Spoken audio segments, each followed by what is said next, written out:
சிறகடிக்க ஆசை சீரியலோட upcoming episode என்னன்னு பார்க்கலாம். இங்கே மீனாவோட தங்கச்சி சீதாவோட கல்யாணம் ரொம்ப நல்லபடியாக நடக்க போகுதுன்னு எல்லாருமே எதிர்பார்த்துட்டு இருக்கும்போது அங்கே பேசிகிட்டு இருந்த அருணோட ஃப்ரெண்டும் இது இந்த அருணுக்கு 2வது கல்யாணம் அப்படின்னு சொல்ல, உடனே அவங்களும் என்ன ஏதுன்னு கூட கேட்காம கல்யாணத்துக்கு வந்த எல்லார்கிட்டையும் தப்பாக புரிஞ்சுக்கிட்டு அருணை பற்றி சொல்லிடுறாங்க.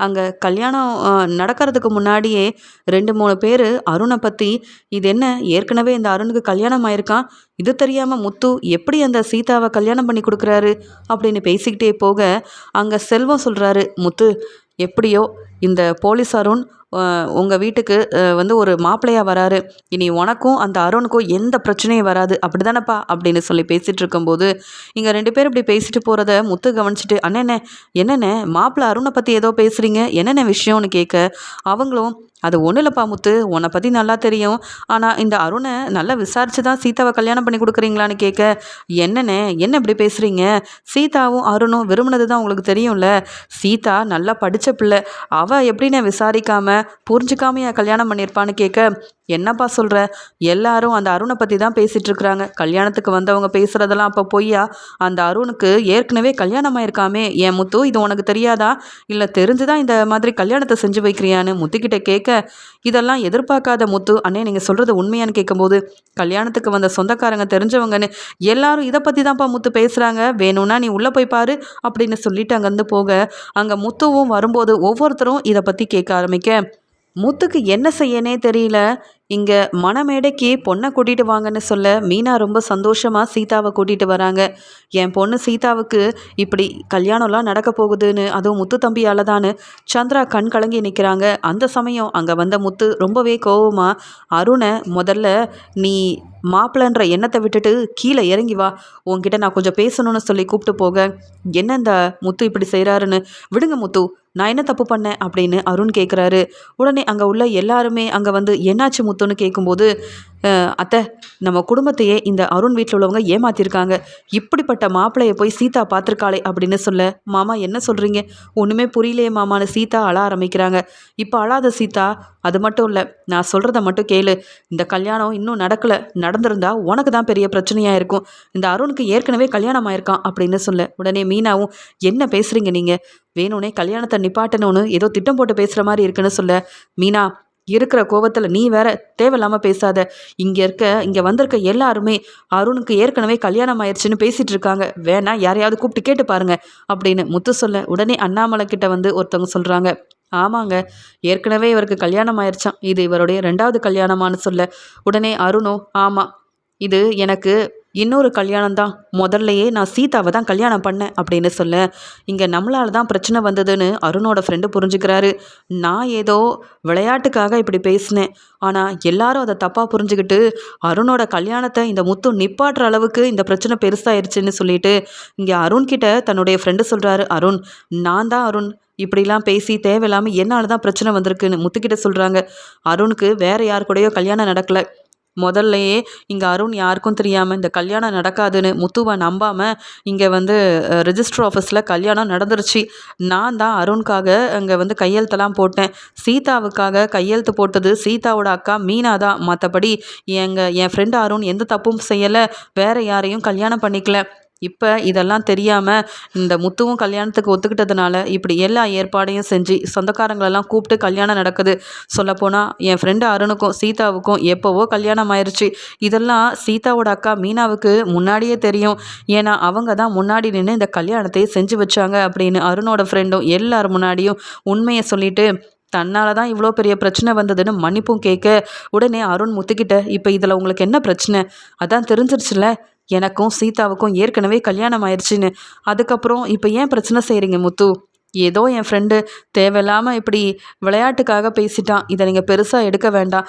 இப்போ உண்மை புரிஞ்சிருச்சுல அப்படின்னு கேட்க, முத்து சொல்கிறாரு, சீதா இதெல்லாமே உண்மையா, உங்கள் அக்கா உங்கள் 2 பேர்த்துக்கும் அங்கே ரெஜிஸ்டர் ஆஃபீஸில் கல்யாணம் செஞ்சு வச்சாலான்னு கேட்க, மாமா அப்படின்னு சொல்ல, உண்மையை சொல்லு சீதா, இதெல்லாம் மீனாவுக்கு தெரியுமான்னு கேட்குறாங்க.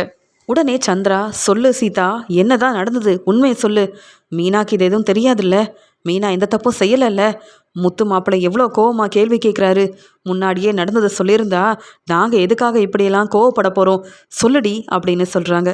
அம்மா நான் உண்மையை சொல்லிடுறேன். எனக்கும் அருணுக்கும் ஏற்கனவே கல்யாணம் நடந்துருச்சு. நான் தாம்மா இந்த பிரச்சனைக்கெல்லாம் காரணம். அருண் தான் இனி நமக்கு கல்யாணம் யாரும் செஞ்சு வைக்க மாட்டாங்க. என் அம்மாவும் வெளியில் பொண்ணு தேடிட்டு இருக்காங்க. அதனால பிரச்சனை நிறையா வரும். பிரச்சனைன்னு வந்தால் ஏற்கனவே கல்யாணமான விஷயத்த சொல்லிடுவோன்றதுக்காக நாங்கள் இப்படி ரெஜிஸ்டர் ஆஃபீஸில் கல்யாணம் பண்ணிக்கணும்னு முடிவெடுத்தோம். அக்கா மேலே தப்பு இல்லை. நான் தாம்மா அக்கா கூட இருக்கணும்னு நினச்சேன். அதனால தான் மீனாக்கா முன்னாடி தான் எங்கள் கல்யாணமே நடந்தது. அதுக்காக மீனாக்கா தப்பு செஞ்சதா அர்த்தம் இல்லைம்மா அப்படின்னு சொல்ல, இங்கே முத்து இங்கே ரொம்ப கோவமாக மீனாவை பார்த்து, என்ன மீனா இதெல்லாம்னு கேட்க, அது வேற ஒன்றும் இல்லைங்க, நான் எந்த தப்பும் செய்யலைங்க, இதை சொல்லணும் தான் நினச்சேன், ஆனாலும்னு சொல்ல, போதும் மீனா, எவ்வளோதான் நீ அவமானப்படுத்துவ, இதை நான் தாங்கிட்டே இருக்கணும்ல. அருண் சொன்ன மாதிரி கல்யாணத்தை செஞ்சு வச்சுட்ட, அப்போ என் பேச்சை நீ கேட்கக்கூடாதுன்னு முடிவெடுத்துட்டல மீனா. இந்த அருணால் எவ்வளோ அவமானப்பட்டு எவ்வளோ கஷ்டப்பட்டு கார் இல்லாமல் எல்லார்கிட்டேயும் மன்னிப்பு கேட்டு அழுதுகிட்டே நின்னோம். அப்படிப்பட்ட அருண் உனக்கு முக்கியமாக அவங்க கல்யாணம் நல்லபடியாக நடக்கணும்னு என்கிட்ட கூட சொல்லாமல் என்னையும் ஏமாற்றிட்டு இப்படி ஒரு கல்யாணத்தை செஞ்சு வைக்க உனக்கு எப்படி மனசு வந்தது? இப்போ பாத்தியா, இத்தனை பேர் முன்னாடி இந்த அருண் உங்களுக்கு என்ன பிரச்சனைன்னு கேட்குறான். எனக்கு என்ன பிரச்சனை? இது உன் குடும்ப விஷயம். இதிலெல்லாம் நான் தலையிட்டா அவமானப்பட்டு தானே நிற்கணும். உங்களுக்கு ஒரு பிரச்சனைனா அதுக்கு முத்து தேவை. பிரச்சனையை சமாளிக்க நான் வரணும். ஆனால் இப்படிப்பட்ட விஷயத்தில் நீ என்னை அவமானப்படுத்துவேன்னு நான் எதிர்பார்க்கவே இல்லை. இதுக்கு மேலே நீ எதையும் சொல்லி நீ செஞ்சது எல்லாத்தையுமே நியாயப்படுத்த வேண்டாம் மீனா. நீ சொன்னாலும் அதை நான் நம்ப போகிறதில்ல. நீ இப்படி ஏமாத்துவேன்னு நான் எதிர்பார்க்கல. உனக்கு என்ன, உன் தங்கச்சி கல்யாணம் நல்லபடியாக நடக்கணும். அதில் நான் தலையிடக்கூடாது. நீ முன்னாடி நின்று அந்த ரெஜிஸ்டர் ஆஃபீஸில் கல்யாணம் செஞ்சு வச்ச மாதிரி இப்பையும் நீ ஏன் முன்னாடி நின்று இந்த கல்யாணத்தை நடத்தி வை. இப்போ நினச்சா கூட இந்த கல்யாணத்தை என்னால் நடக்க விடாமல் செய்ய முடியும். ஆனால் சீதாவோட சந்தோஷத்துக்காக அதை நான் செய்ய மாட்டேன். சீதா என்னதான் உன் தங்கச்சியாக இருந்தாலும் நானும் சீதாவை நல்ல வாழ்க்கையை வாழணும்னு ஆசைப்பட்டிருக்கேன். அது மட்டும் இல்லாமல் உன் தங்கச்சி சீதா கல்யாணத்துக்காக எங்கெல்லாம் மாப்பிள்ளை தேடியிருப்பேன், எவ்வளோ செலவு செஞ்சுருப்பேன், எவ்வளோ கஷ்டப்பட்டிருப்பேன். அப்போல்லாம் நீ ஏற்கனவே உங்களுக்கு கல்யாணம் ஆயிடுச்சுன்னு சொல்லியிருந்தா நான் என் வேலையை பார்த்துட்டு இருந்திருப்பேன்ல. இப்படிலாம் நான் ஏன் அசிங்கப்பட்டு நிற்கணும்? நான் என்ன அசிங்கப்பட்டா உனக்கு என்ன? உனக்கு உன் தங்கச்சி வாழ்க்கை முக்கியம். உன் வாழ்க்கையை பற்றி யோசிக்காமல் இருந்த பற்றியா? அதிலையே தெரிஞ்சுக்கிட்டு நீ எவ்வளோ என் மேலே மதிப்பு மரியாதை வச்சுருக்கேன்னு. போதும் மீனா, இனி நான் உன்கிட்ட பேச விரும்பலை. கல்யாணத்தை செய்யுங்க, என்ன வேணாலும் செய்யுங்க. என்னால் முடிஞ்ச அளவு கடன் வாங்கி கல்யாணத்துக்கு எல்லா ஏற்பாடையும் செஞ்சேன். இனி உன் குடும்ப விஷயத்தில் நான் தலையிடவே மாட்டேன் அப்படின்னு முத்து ரொம்ப கோபமாக பேசுறது மட்டும் இல்லாமல் கண் கலங்கி நிற்க, உடனே சந்திராவும், மாப்பிள்ளை அப்படி பேசாதீங்க, நீங்கள் இல்லாமல் இந்த கல்யாணம் நடக்காது. அந்த சீதா யாருக்கும் தெரியாமல் கல்யாணம் செஞ்சுட்டு வந்துட்டா நான் அவளை அப்படியே அருண் கூட சந்தோஷமாக அவங்க வீட்டுக்கு அனுப்பி வச்சிருவேனா? நீங்கள் நின்று இந்த கல்யாணத்தை நடத்தி வைக்கணும் மாப்பிள்ளை. எங்கள் குடும்பத்தை மட்டும் இப்படி தப்பாக நினச்சிடாதீங்க. இந்த மீனாவும் சீதாவும் சேர்ந்து செஞ்ச இந்த தப்பால் நீங்கள் எங்களையும் தப்பாக நினைக்காதீங்க மாப்பிள்ளை. நீங்கள் இங்கே இந்த கல்யாணத்தை நடத்தி வச்சாதான் இந்த கல்யாணம் நடக்கும். இல்லைனா சீதா என்னைக்கும் என் வீட்டில் தான் இருப்பாளே தவிர்த்து இந்த கல்யாணத்தை நானே நிப்பாட்டிடுவேன் மாப்பிள்ளை. நீங்கள் இல்லாமல் சீதா கல்யாணம் நடக்காது மாப்பிள்ளை அப்படின்னு சந்திரா ஒரு பக்கம் அழுகிறாங்க. இதை பார்த்துட்டு இருந்த விஜயா உடனே இதுதான் சரியான சமயம், இதை ஒரு காரணமாக வச்சு மீனா நம்ம வீட்டுக்கு வரவிடாமல் செய்யணுமே அப்படின்னு சொல்லிட்டு, போதுங்க போதும், என்ன நீங்கள் செஞ்சு வச்சுருக்கிறீங்க? உங்கள் பொண்ணு உங்கள் பேச்சையே கேட்காம உங்களுக்கு தெரியாமல் இந்த அருணை ஏற்கனவே கல்யாணம் பண்ணியிருக்கா. அதுக்கு இந்த மீனா வேற காரணமாக இருந்திருக்கா. கல்யாணத்தை நடத்தி வச்சுருக்கா. பாருங்க, என் பையன் முத்து எவ்வளோ கஷ்டப்பட்டான் இந்த கல்யாணத்துக்கு. இப்படி கூப்பிட்டு வச்சு அவமானப்படுத்திட்டீங்கல்ல. என்ன குடும்பத்துக்கே ஒன்றும் தெரியாத மாதிரி நடித்து மறுபடியும் ஏமாத்துறீங்களா? போதும் போதும். முத்து ரொம்ப பாவம். அவன் வெறும் டிரைவருன்றதுக்காக அவன் பேச்சை மதிக்கக்கூடாதுன்னு மீனா நினச்சிருக்கா போல. இப்போ தங்கச்சிக்கு பெரிய பொறுப்பில் இருக்க, பெரிய வேலையில் இருக்க மாப்பிள்ளை கிடச்ச உடனே முத்துவை ரொம்ப அவமானப்படுத்திட்டல மீனா. நீ எல்லாம் நல்ல மருமகன்னு உன் மாமனார் ரொம்ப தலையில் தூக்கி வச்சு கொண்டாடினார்ல. பார்த்தீங்களா, முத்து மாதிரியே மீனாவும் சீதாவும் எந்த தப்பும் செய்ய மாட்டாங்க அப்படின்னு சொன்னீங்க. நான் சொன்ன மாதிரியே நடந்துருச்சா? யாருக்கும் தெரியாமல் எந்த செலவும் இல்லாமல் ரெஜிஸ்டர் ஆஃபீஸில் 2 பேரும் கல்யாணம் பண்ணியிருக்காங்க. இதுக்கு எதுக்குங்க இவ்வளோ ஆடம்பரமாக மண்டபத்தெல்லாம் பார்த்து கல்யாணம் ஏற்பாடு செய்யணும்? இதெல்லாம் தேவையா அவங்க குடும்பத்துக்கு? பாருங்கள், இத்தனை பேர் வந்திருக்கிறாங்களே, இவ்வளோ பேர் முன்னாடியும் என் பையன் முத்து கண் கலங்கி நிற்கிறான். அதுக்கு காரணம் உங்கள் மருமக இந்த மீனா தான். இப்போ என்னங்க சொல்ல போகிறீங்க அப்படின்னு அண்ணாமலைக்கிட்டேயும் கேள்வி கேட்க அண்ணாமலை பதில் பேசாமல் ரொம்ப கோவமாக மீனாவை பார்த்துட்டு இருக்கும்போது சந்திரா இங்கே மீனாவும் சீதாவும் சேர்ந்து செஞ்ச தப்புக்காக மன்னிப்பு கேட்குறாங்க. என் பொண்ணுங்க 2 பேருமே என் பேச்சை கேட்காம எதுவுமே செஞ்சதில்லை. ஏதோ இங்கே முத்து மாப்பிள்ளை கல்யாணத்துக்கு ஒத்துக்க மாட்டாருன்னு நினச்சி இப்படி மீனா கல்யாணத்தை செஞ்சு வச்சுட்டா. அதுக்காக என் குடும்பத்தை இப்படி தப்பாக பேசாதீங்க சம்மந்தி, என்னால் தாங்கிக்கவே முடியாது அப்படின்னு சொல்லும்போது உடனே அருணோட அம்மாவும், என்ன அருண் நீ இப்படி ஒரு கல்யாணம் நடந்திருக்கு, இதை நீ என்கிட்ட சொல்லியிருக்கலாம்ல. எனக்கும் சீதா நம்ம வீட்டுக்கு மருமகளாக வரணுன்ற ஆசை இருக்குல்ல, அப்புறம் எதுக்காக என்கிட்டயும் இந்த உண்மையை மறைக்கணும் அருண் அப்படின்னு கேட்க உடனே விஜயா சொல்கிறாங்க, போதுங்க போதும், இந்த சீதா உங்கள் வீட்டுக்கு மருமகளாக வரணும்னு நீங்கள் நினச்ச மாதிரியே எல்லாரும் திட்டம் போட்டு கல்யாணத்தையும் செஞ்சு வச்சுட்டு இப்போ எல்லார் முன்னாடி நடிக்காதீங்க. யாரையும் நம்ப போகிறதே கிடையாது. முத்து, நீ என்னப்பா இங்கே நின்று பேசிகிட்டு இருக்க? கிளம்புவோம். இவங்க இந்த குடும்பமே இப்படி தான், அடுத்தவங்களை நம்ப வச்சு ஏமாத்துறது இவங்களுக்கு ஒரு வேலையாகவே இருக்குது. நீ வா முத்து, இனி இங்கே நின்று ஒரு பிரயோஜனமும் இல்லை. உனக்குன்னு எவ்வளோ வேலை இருக்குது. நீ சவாரிக்கு போகலை, இந்த மீனா குடும்பத்துக்காகவே சம்பாதிச்ச பணத்தெல்லாம் வீண் செலவு செஞ்சல, அது எல்லாமே இப்போ தேவையில்லாத செலவுன்னு புரிஞ்சுக்கிட்டியா? நீ நம்ம வீட்டு வேலையை என்னைக்காவது வீட்டுக்கு தேவையானதை செஞ்சுருக்கிறியா? மாமியார் குடும்பம் முக்கியம்னு நினச்சேன், அதான் அந்த மாமியார் குடும்பத்தில் உள்ளவங்க உன்னை அவமானப்படுத்திட்டாங்க. இன்னும் இங்கே இருந்தால் அவமானப்பட்டு தான் நிற்கணும் அப்படின்னு முத்துவை கூட்டிகிட்டு அங்கே விஜயா ரொம்பவே கோவமாக கிளம்ப அண்ணாமலையும், நீ செஞ்சதை என்னால் ஏற்றுக்க முடியலமா மீனா அப்படின்னு அங்கே கிளம்பிடுறாங்க. உடனே இங்கே ரோகிணி, ரவி, ஸ்ருதி எல்லாருமே அங்கேருந்து கிளம்பிடுறாங்க.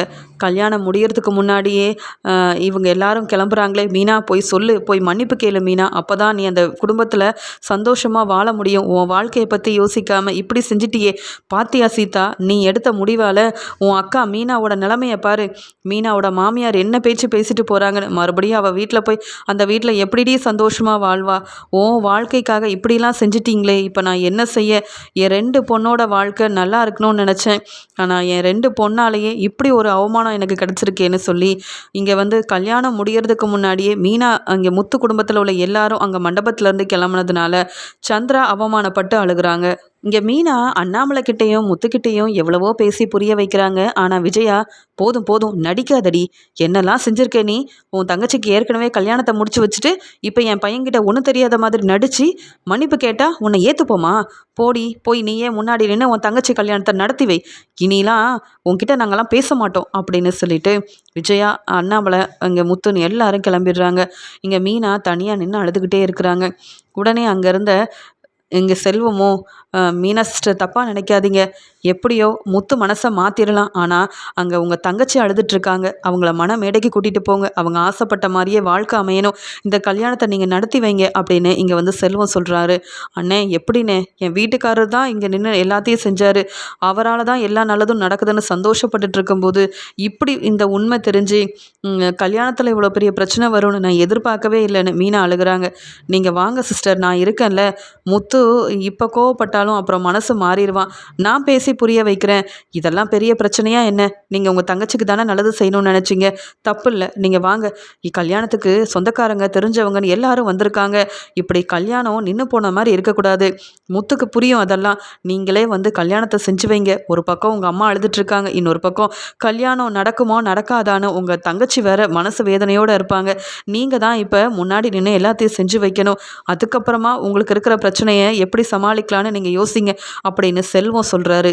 உடனே மீனாவும் வேற வழி இல்லாமல் அழுதுட்டு இருந்த சந்திரா கிட்ட, அம்மா என்னை மன்னிச்சிடுங்கம்மா, இது வரைக்கும் என் வீட்டுக்காரர்கிட்டையும் இல்லை உங்ககிட்டையும் நான் எந்த உண்மையும் மறைச்சதே இல்லை. கல்யாணமாகி இத்தனை நாள் ஆகுது, அவர் சொன்னதை எதையுமே நான் மீறி எதையும் செஞ்சதில்லை. ஆனால் இன்னைக்கு இங்கே சீதா வாழ்க்கைக்காக நான் இப்படி ஒரு முடிவெடுத்தது தப்புன்னு புரிஞ்சுக்கிட்டேம்மா.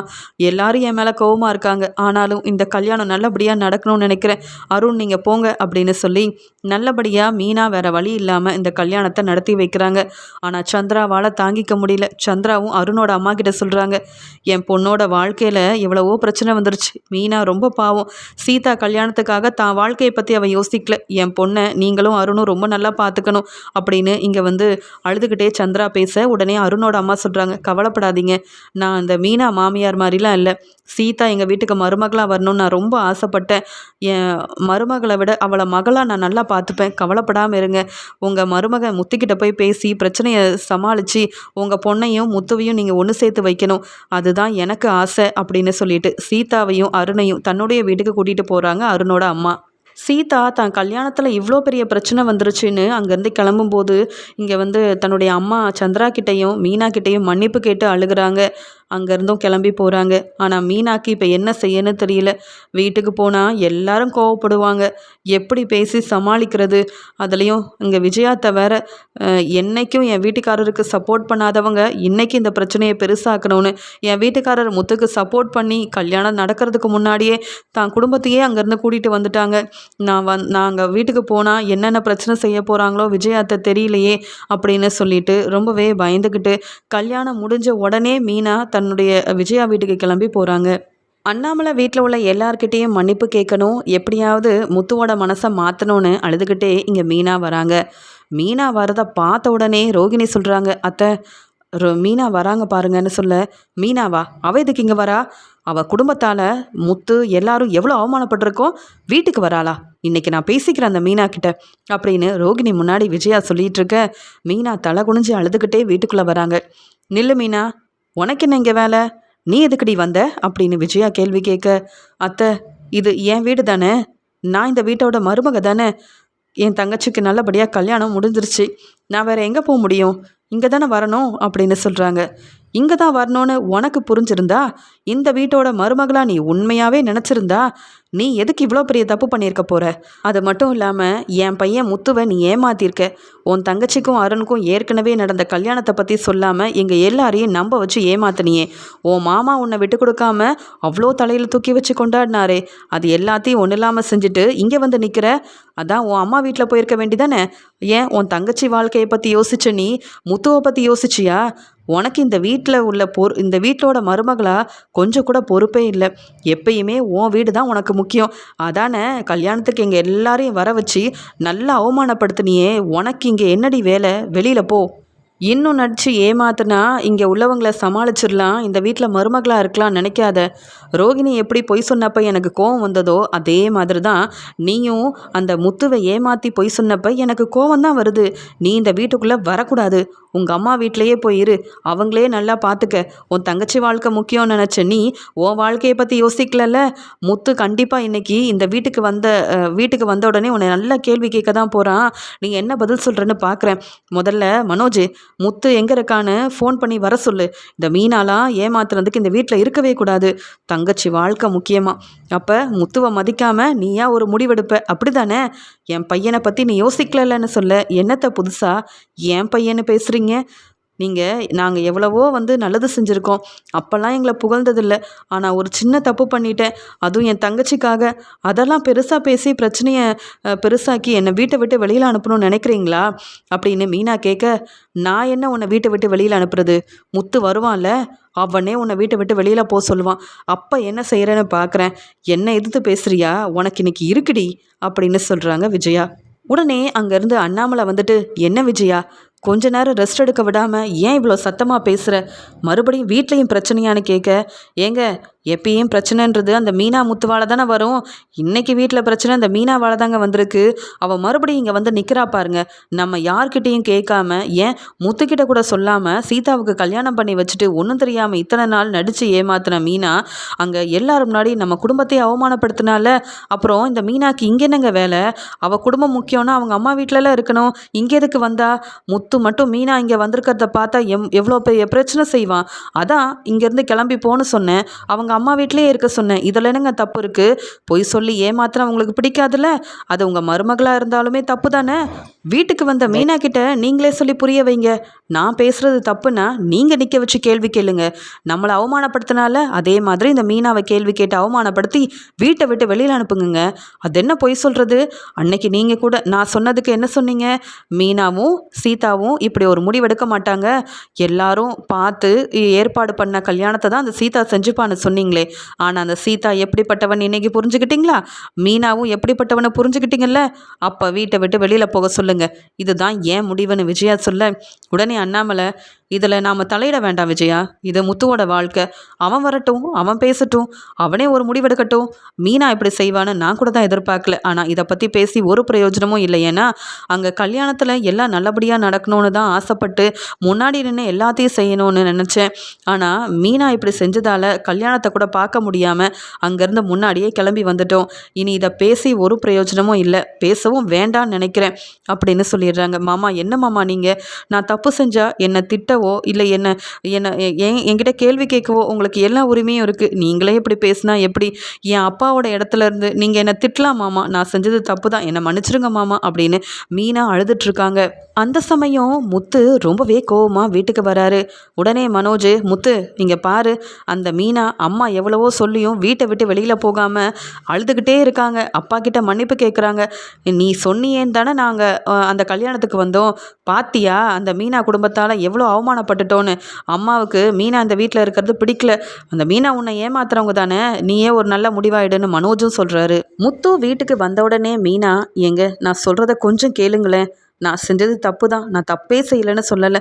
உங்ககிட்ட இத்தனை நாள் ஆகுது கல்யாணம் முடிஞ்சு, ஏதாவது மறைச்சிருக்கேனா இல்லை பொய் சொல்லியிருக்கேனா? நான் உண்மையை மறைக்கணும்னு நினைக்கலங்க.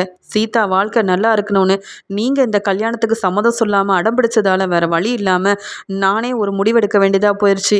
இப்போ சீதா கல்யாணம் நல்லபடியாக நடந்துருச்சு. என்ன நீங்கள் எல்லாரும் கோவத்தில் அங்கேருந்து வந்துட்டீங்க. இந்த கல்யாணத்தையும் நான் தான் முன்னாடி நின்று நடத்தி வச்சேன்னு சொல்ல இங்கே முத்து சொல்கிறாரு, அதுதான் உனக்கு எப்பயுமே செய்ய பிடிக்குமே, நீ ஏன் எல்லாத்தையும் முன்னாடி நின்று செய்யணும்னு நினச்சிட்டு என்னை ஏன் மீனா ஏமாற்றணும்?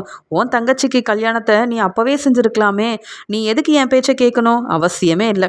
உனக்கு உன் தங்கச்சி வாழ்க்கை முக்கியம்னு நினச்ச, என்னோட பேச்சை நீ கேட்கல. இதுக்கு மேலே உன்கிட்ட என்ன பேசணும்னு நீ நினைக்கிற? நீ மன்னிப்பு கேட்டாலும் நீ செஞ்சதை என்னால் மறக்கவும் முடியாது, மன்னிக்கவும் முடியாது. இதில் என் அம்மா பேசுகிறது எல்லாமே சரிதான். ஏன்னா எங்கள் எல்லாரையும் அங்கே கூப்பிட்டு போய் நிற்க வச்சு அவமானப்படுத்தினது உன் குடும்பத்தில் உள்ளவங்க. உன் குடும்பத்துக்கு என் அம்மா பேச்சை கேட்காம எவ்வளவோ நல்லது செஞ்சுருக்கிறேன். ஏன் நீ சம்பாதிக்கிற பணத்தெல்லாம் அங்கே தான் கொடுக்குறேன்னு எங்கள் அம்மா திட்டினப்ப உனக்கு தானே சப்போர்ட் பண்ணேன். எங்கள் அம்மாவை எதிர்த்து தானே பேசினேன். எவ்வளவோ உனக்காக பேசி எங்கள் அம்மாவை அவமானப்படுத்தியிருக்கேன். ஆனால் இன்னைக்கு நான் என் அம்மா பேச்சை தான் கேட்பேன். எங்கள் அம்மா என்னை ஏற்றுக்கலனாலும் எனக்காக அங்கே கல்யாண மண்டபத்தில் எல்லார் முன்னாடியும் சப்போர்ட் பண்ணாங்க. அது தெரிஞ்சு செஞ்சாங்களா தெரியாமல் செஞ்சாங்களான்னு தெரியாது. ஆனால் எனக்காக என் அம்மா பேசினாங்க. ஏன் தெரியுமா? உன் மேலே உள்ள கோவத்தில் இல்லை, நாங்கள் குடும்பமாக அவமானப்பட்ட நிற்கிறத எங்கள் அம்மாவால் தாங்கிக்க முடியல. அப்போ கேள்வி கேட்க தானே செய்வாங்க. ஆமாம், நீ எதுக்கு இங்கே வந்தேன்னு கேட்குறாரு முத்து. உடனே மீனா, என்னங்க இப்படி பேசுகிறீங்க? நீங்கள் எங்கே இருக்கீங்களோ அங்கே தானே நானும் இருக்கணும். நான் இந்த வீட்டோட மருமக, உங்கள் மனைவிங்க, இப்படி பேசுகிறீங்க, நான் அப்போ இங்கே வரக்கூடாதான்னு கேட்க உடனே முத்து சொல்கிறாரு, நீ என்ன வேணாலும் செய் மீனா, இனி நீ இதை தான் செய்யணும், இதை செய்யக்கூடாதுன்னு நான் சொல்ல மாட்டேன். ஏன்னா அந்த உரிமை எனக்கு இல்லைன்னு நான் நல்லாவே புரிஞ்சுக்கிட்டேன். உன் தங்கச்சி தான் என்னை ஏமாத்திருக்கான்னு நினச்சேன். ஆனால் நீ அந்த அருண் பேச்சை கேட்டுக்கிட்டு என்னை நீ தான் ஏமாத்திருக்கேன்னு நான் நல்லா புரிஞ்சுக்கிட்டேன். இனி நீ என்ன வேணாலும் செஞ்சுக்க. நீ இந்த வீட்டில் இருந்தால் நான் இருக்க மாட்டேன். நீ இருக்கிற இடத்துல கண்டிப்பாக நான் இருக்கவும் மாட்டேன். இப்போவே நான் கிளம்பிடுறேன். எங்கள் அப்பாவே உன்னை மருமகளாக இந்த வீட்டுக்கு கூட்டிகிட்டு வந்ததால் வீட்டை விட்டு வெளியில் போ மீனான்னு என்னால் சொல்ல முடியாதுல்ல. அந்த உரிமை தான் எனக்கு இல்லையே. எல்லா உரிமையும் இருக்குன்ற நம்பிக்கையில் உன் குடும்பத்துக்கு நல்லது செஞ்சேன். ஆனால் நீங்கள் என்னை நல்லா அவமானப்படுத்திட்டீங்க. இனியும் உன் குடும்ப பிரச்சனை, உன் குடும்பத்தில் ஏதாவது விஷயம் ஏதாவது நடக்குதுன்னா கூட நான் வரமாட்டேன். ஏன்னா நீங்கள் என் சொந்தக்காரங்கன்னு நினச்சி எல்லாத்தையும் செஞ்சேன். அதெல்லாம் தப்புன்னு புரிஞ்சுக்கிட்டேன். இனி எப்படி இந்த முத்து இருக்கணுமோ அப்படி இருந்துப்பேன். ஆனால் நீ இந்த வீட்டில் இருந்தால் நான் இருக்கவே மாட்டேன் மீனா, நான் கிளம்பி போகிறேன் அப்படின்னு அண்ணாமலை கிட்டே சொல்கிறாரு முத்து. உடனே அண்ணாமலையும், இரு முத்து, பேசிக்கலாம், நீ கோவத்தில் பேசுகிறேன்னு சொல்ல. இல்லைப்பா, நான் கோவத்தில் பேசலை. மீனா என்னை ஏமாத்திட்டாளேன்னு தாங்க முடியாத ஒரு அழுகையிலையும் மன வேதனையிலையும் பேசிகிட்டு இருக்கேன்ப்பா. என்னால் இதுக்கு மேலே மீனா சொல்கிற எதையும் கேட்டுட்டு நிற்க முடியாதுப்பா. மீனா முகத்தில் முழிக்கவே கூடாதுன்னு தான் தோணுச்சு. ஆனால் மீனா இப்படி வீட்டில் வந்து நின்று மன்னிப்பு கேட்டு என் மனசை மாற்றணும்னு நினைக்கிறாள், அதை என்னால் ஏற்றுக்க முடியல. மீனா இருந்தால் இந்த வீட்டில் நான் இருக்க மாட்டேன்ப்பா அப்படின்னு சொல்ல உடனே ரோகிணியும், ஆமாம் மீனா, நீங்கள் என்ன சாதாரண வேலையாக செஞ்சுருக்கிறீங்க. முத்து உடனே உங்களை மன்னிக்கிறதுக்கு. மீனா, மற்றவங்க எல்லாரையும் இப்படி செய்கிறீங்க அப்படி செய்கிறீங்கன்னு என்ன பேச்சு பேசுவீங்க? இன்றைக்கி நீங்கள் செஞ்சது என்ன சரியாவா செஞ்சுருக்கிறீங்க? தப்பு தானே. அதான் முத்து கோவப்படுறாருன்னு சொல்ல உடனே விஜயாவும், முத்து நீ எடுத்த முடிவு ரொம்ப சரிதான். இந்த மீனா இருக்கிற இடத்துல யாராவது இருப்பாங்களா என்ன? இவள்லாம் ஒரு ஆளுன்னு உனக்கு போய் இந்த மீனாவை கல்யாணம் பண்ணி வச்சது உங்கள் அப்பா செஞ்ச பெரிய தப்பு. இன்னைக்கு மீனா குடும்பத்தை பற்றி உங்கள் அப்பா நல்லா புரிஞ்சிருப்பாரு. இனி இந்த குடும்பத்தை நம்பி எதுவும் செய்யக்கூடாதுன்னு முத்து உனக்கும் புரிஞ்சுக்கிச்சுல்ல. அது வரைக்கும் சந்தோஷம்தான். என் பையன் முத்து இந்த வீட்டில் இருக்கணும்னா நீ இருக்கக்கூடாது. என்ன மீனா, முடிவெடுத்து இங்கேருந்து கிளம்புன்னு சொல்ல ரொம்பவே அவமானப்பட்டுட்டு இங்கே முத்து பேசின பேச்செல்லாம் கேட்டு தாங்கிக்க முடியாத மீனா நினைக்கிறாங்க, நாம் இங்கே இருந்தால் முத்து இருக்க மாட்டாரு. நான் தானே தப்பு செஞ்சேன். என் வீட்டுக்காரர் எந்த தப்பும் செய்யலையே. அப்போ நான் இந்த வீட்டில் இருக்கக்கூடாதுன்னு எல்லாரும் நினைக்கும் போது நான் எதுக்காக இங்கே இருக்கணும் அப்படின்னு மீனா நினச்சது மட்டும் இல்லாமல் முத்து அங்கே வெளியில் கிளம்ப உடனே மீனா சொல்கிறாங்க, வேண்டாங்க, இது உங்கள் வீடு, இது உங்கள் அம்மா அப்பான்னு எல்லாரும் இங்கே இருக்காங்க. நீங்கள் எந்த தப்பும் செய்யவும் இல்லை. நீங்கள் இங்கே தான் இருக்கணும். தப்பு செஞ்ச எனக்கு தான் இந்த வீட்டில் தங்குறதுக்கு எந்த உரிமையும் இல்லை, தகுதியும் இல்லை. நானே வீட்டை விட்டு வெளியில் போகிறேன் அப்படின்னு சொல்கிறாங்க. உடனே அண்ணாமலையும், இருங்க, நீங்கள் 2 பேரும் இப்படியே பேசிகிட்டு இருந்தா தப்பான முடிவு தான் எடுப்பீங்கன்னு சொல்ல உடனே முத்துவும், இல்லைப்பா, நான் சரியாக தான் எடுத்திருக்கேன் முடிவு. யாரெல்லாம் நம்பக்கூடாதுன்னு இப்படி தானேப்பா சரியாக இன்றைக்கி தான்ப்பா புரிஞ்சுருக்கேன். எல்லாரையும் நம்பி நம்பி ஏமாந்தது நான் தானேப்பா அப்படின்னு முத்து சொல்கிறாரு. உடனே மீனாவும், மாமா, உங்கள் பையன் பேசுகிறதுலையும் நியாயம் இருக்குது. நான் செஞ்ச தப்புக்கு எனக்கு தானே சரியான பதில் கிடைக்கணும். நானே வீட்டை விட்டு வெளியில் போகிறேன். என்னை பார்த்து யாரும் கோவப்படவும் வேண்டாம். நான் இந்த வீட்டில் இருந்தால் எல்லாரும் கஷ்டப்படுவீங்க அப்படின்னு தெரியும். என்னால் உங்கள் பையன் இந்த வீட்டை விட்டு வெளியில் போக வேண்டான்னு அழுதுகிட்டே ரொம்ப கோவமாக அவமானப்பட்ட மீனா அங்கே முத்து வீட்டிலேருந்து வெளியில் வந்துடுறாங்க. இதை பார்த்த விஜயாவும், இப்போ தான் முத்து சரியான முடிவெடுத்திருக்கான். இங்கே மீனாவும் வீட்டை விட்டு வெளியில் போயிட்டா. ரொம்ப நிம்மதி. சீதா வாழ்க்கை நல்லா இருக்கணும்னு நினச்சி தான் வாழ்க்கையை பற்றி யோசிக்காமல் இருந்துட்டா இந்த முத்து. இந்த மீனா செஞ்ச வேலைக்கு முத்து எடுத்த முடிவு தான் ரொம்ப சரி அப்படின்னு விஜயா ரொம்பவே கோவத்தில் இருக்க அண்ணாமலை, முத்து, நீ கொஞ்சம் பொறுமையாக இருந்திருக்கலாம். நம்ம வீட்டு மருமகளை நாம் வீட்டை விட்டு வெளியில் அனுப்பியிருக்க கூடாது முத்து. அது மட்டும் இல்லாமல் இங்கே நீ கொஞ்சம் பொறுமையாக இருந்திருக்கலாம். பாரு, மீனாவும் கோவத்தில் வீட்டை விட்டு வெளியில் போயிட்டா. இப்போ என்ன செய்கிறதுன்னு எனக்கே தெரியலன்னு அண்ணாமலை மனசு வேதனைப்படுறாரு. அவமானப்பட்ட மீனா வீட்டை விட்டு வெளியில் போனதால் ரோகிணியும் விஜயாவும் ரொம்ப சந்தோஷத்தில் இருக்காங்க.